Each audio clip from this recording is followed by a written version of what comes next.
हाँ हाँ हूँ बंदे होते तौलत है बल भारी। हाँ हाँ हूँ बंदे होते तौलत है बल भारी। गज और गरा बने भव सागर 10 सहंस अधिकारे। मन तो पावेगा अपना किया रे भोगेगा अपना किया रे। मन तो पावेगा अपना किया रे भोगेगा अपना किया रे। हा हा हूँ बंदे होते तौलत हैं बल भारी। गुरुदेव भगवान इस कथा के माध्यम से हमें शिक्षा दे रहे हैं, इस शब्द के माध्यम से। हा हा हू नाम के 2 भगत थे, तपस्वी, तपस्या कर रहे थे और बिना तत्व ज्ञान के आगे चल के उनको तपस्या का अहंकार हो गया, घमंड हो गया। क्योंकि तपस्वी में अहंकार तो होगा ही होगा। गुरुदेव ने बताया ये तो प्रथम है। तो दोनों को अहंकार हो गया कि मेरी तपस्या ज्यादा, मेरे में शक्ति ज्यादा। तो बोला भैया इसका निर्णय कौन करे? इसका निर्णय तो कोई तीसरा व्यक्ति करेगा। अब तपस्वी आप और हमारे जैसे 2 कोटि के जीवों से थोड़ा ना कोई अपनी वो करवाएगा तुलना, अपनी बेइज्जती समझते हैं। तो तपस्या के बल पर ऊपर के लोकों में चले गए ब्रह्मा जी के पास और कहा कि हम दोनों में सबसे बड़ा तपस्वी कौन? तो ब्रह्मा जी ने देखा कि इनके उल्टे दिन लग रहे हैं और जलती हुई आग में अगर एक का नाम ले दिया तो तेरे को भी शराब दे देंगे। इनके पास तो तप की शक्ति है। तो ब्रह्मा जी ने अपना पीछा छुड़वाया कि देखो जी मैं तो ना कभी तप किया और ना मैंने कभी पता। अब एक काम करो, विष्णु जी के पास जाओ, वो सबका पालन पोषण करते हैं, वो जरूर तुम्हें बता देंगे। तो दोनों विष्णु जी के पास गए। अब विष्णु जी ने देखा भाई मामला खराब हो गया, ये तो तपस्वी हैं, ये तो सर्प की तरह हैं, तुरंत ये तो श्राप देंगे। विष्णु जी ने देखा भाई इनको शंकर जी के पास भेजना चाहिए।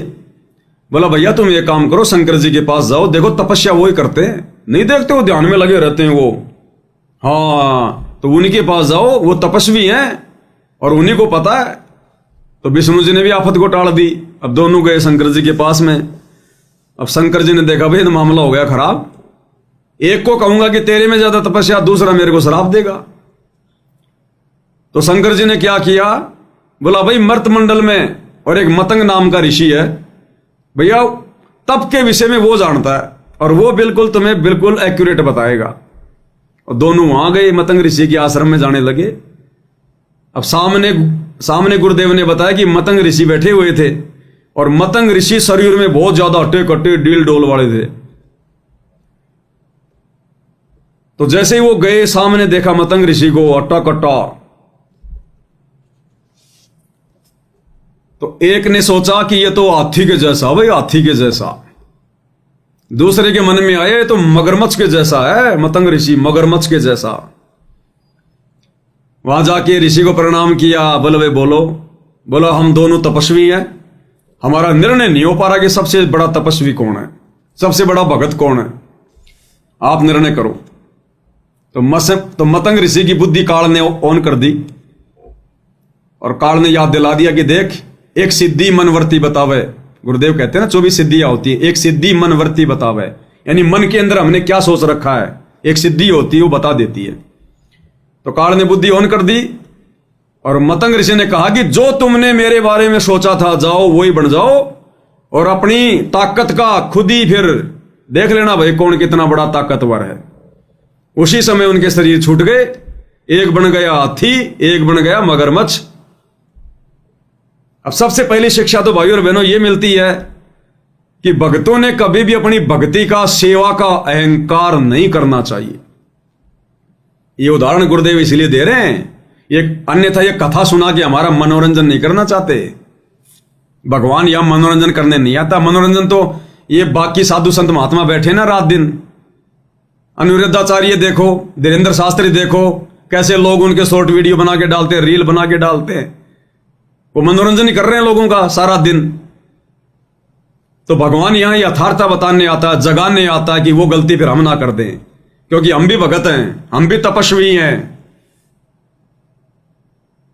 तो भगत को अपनी भक्ति का, सेवा का, दान धर्म का, अपने शरीर का, अपनी सुंदरता का, अपनी कार कोठी का किसी प्रकार का अहंकार नहीं होना चाहिए जरा भी, कि मैं भी मिट्टी का और ये संसार की संपत्ति भी मिट्टी की और अंत में मिट्टी में मिल जाना है। भक्ति करके अपना पीछा छुड़वा, तो कभी अहंकार नहीं। और दूसरा, किसी को भी देख के मन में उनकी तरह हा हा हू की तरह कि ये तो हाथी के जैसा, ये तो मगरमच्छ के जैसा है। जिसको जैसा शरीर प्राप्त है, काला, गोरा, लूला, लंगड़ा, लंबा, छोटा, टेढ़ा, मेढ़ा, रोगी, सोगी, स्वस्थ, जिसको जैसा शरीर प्राप्त है, ये शरीर दिया किसने? कबीर भगवान सतगुरु रामपाल जी ने। लख 84 खान का तू सिरजनहारा। जैसे उसके भक्ति कर्म थे, जैसे उसके वो कर्म थे, संस्कार थे, उस आधार से शरीर कबीर भगवान सतगुरु रामपाल जी ने दिया है।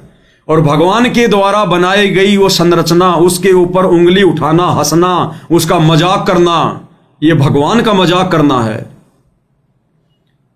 अरे किसी बाप का बेटा अगर टेढ़ा मेढ़ा है, लूला लंगड़ा है, और उसको देखकर अगर कोई मजाक करे तो उसके बाप को कितनी पीड़ा होगी, कितना दुख होगा। भले ही उसका बेटा लूला लंगड़ा, काना, टेढ़ा मेढ़ा जैसा भी है, लेकिन जब उसके बच्चे का कोई मजाक करे उसको ये बोलकर, तो उसके बाप के दिल पे क्या बीतेगी।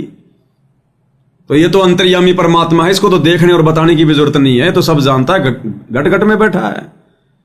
तो कोई भगत चाहे कैसा भी है, हमने केवल भगत की दृष्टि से देखना है, परमात्मा की आत्मा की दृष्टि से देखना है।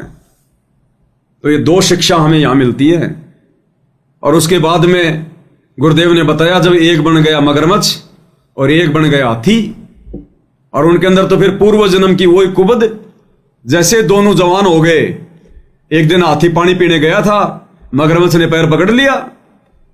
मगरमच्छ तो पानी में खेचे और वो बाहर करे, और जैसे ही शाम हो जाए, सूर्य अस्त हो जाए, मगरमच्छ उसका पैर छोड़ देता।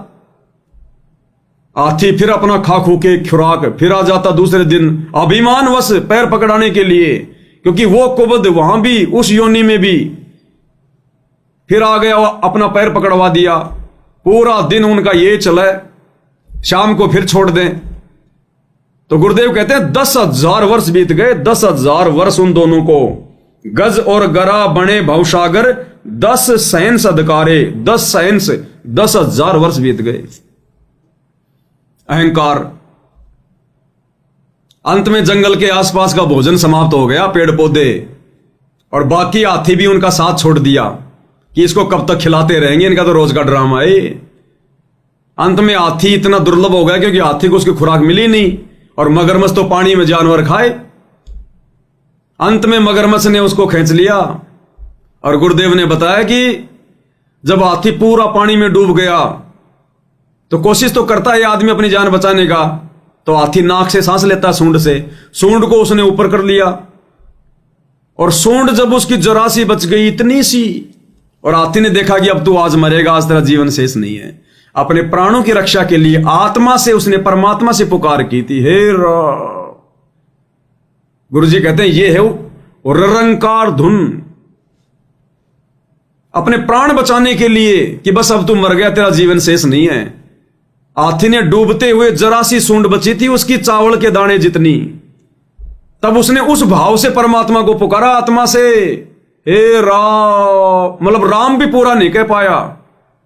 तो गुरुदेव कहते हैं इस ररंकार भाव से, इतनी वो कशक के साथ में जब हम भगवान के ये मंत्र जाप करेंगे, परमात्मा को याद करेंगे, तब वो परमात्मा हमें बचाएगा, जैसे फिर हाथी को बचाया। फिर परमात्मा कबीर साहिब सतगुरु रामपाल जी विष्णु रूप धारण करके आ गए। भाई और बहनों, इन तीनों देवों के रूप में, इन त्रिदेवों के रूप में सारे कार्य ये कबीर भगवान करता है। इनको तो बहुत बाद में जाके पता चलता, जब वो साधक उनको बताते हैं कि भगवान आपने ऐसा ऐसा किया। फिर ये सोचते हैं कि अगर मैं कहूंगा मैं नहीं था तो मेरी बेइज्जती हो जाएगी। फिर ये झूठी नाड़े लाते हैं, हाँ हाँ हो गया होगा, हो गया होगा, हो गया होगा, लेना देना कुछ नहीं है। तो इस प्रकार से भाई और बहनों, आप और हमने इन कथाओं से शिक्षा लेनी है। और जब तक हम उस कसक के साथ में भगवान की भक्ति नहीं करेंगे, और कसक बनेगी मर्यादाओं में रहने से। मर्यादा तोड़ दी तो पंचर हो जाएगा, पंचर हो गया तो चाहे कितनी हवा डालो टायर में, वो निकलती रहेगी, वो प्रेशर नहीं बनेगा। प्रेशर बनेगा तभी तो वो टायर सैकड़ों टन वजन लेके चलता है। फिर तो गुरुदेव कहते हैं हाँ हाँ हूं बंदे होते तौलत हैं बल भारी, गज और गरा बने भवसागर, यानी भवसागर में आकर फिर वो हाथी और मगरमच्छ बने और 10 सहन सदकारे, 10,000 वर्ष तक उन्होंने फिर वो अहंकारवश युद्ध किया। मन तू पावेगा अपना किया रे, भोगेगा अपना किया रे। श्वास घट्या बलहीन भया, जद खेच लिया मझधारे। श्वास घट्या बलहीन भया, जद खेच लिया मझधारे। अर्ध नाम रसना से टेरा, सुमरत है रंकारे। मन तो पावेगा अपना किया रे, भोगेगा अपना किया रे। मन तो पावेगा अपना किया रे, भोगेगा अपना किया रे। श्वास घट्या बलहीन भया, जद खींच लिया मझधारे। जब हाथी, जब उसको खुराक नहीं मिली, जब वो बलहीन हो गया, तब उसको मगरमच्छ ने अंदर खींच लिया। अर्ध नाम रसना से टेरा, रसना यानी जीव, टेरा यानी पुकारा। अर्ध नाम यानी आधा नाम ही पुकार पाया था, हे राम, कशक के साथ। सुमरत है ररंकारे, इसको कहते हैं ररंकार धुन। इस तड़प के साथ जब हम भगवान को याद करते हैं, उसकी भक्ति करते हैं कि बस अब तो मेरा जीवन शेष नहीं है, काल के हत्थे चढ़ जाऊंगा, 84 लाख योनियों में जाऊंगा, अगर रह गया तो इतना अपने अंदर वो डर पैदा करके, वास्तविक डर है ये, क्योंकि भय बिना भक्ति नहीं होती और भय होता है ज्ञान से। तब परमेश्वर फिर देखते हैं गुरुदेव भगवान की हाँ अब वास्तव में ये काललोक के संकटों से परिचित हो गया और इसको डर लग रहा अब 84 लाख योनियों का, नरक का, तपतशिला का।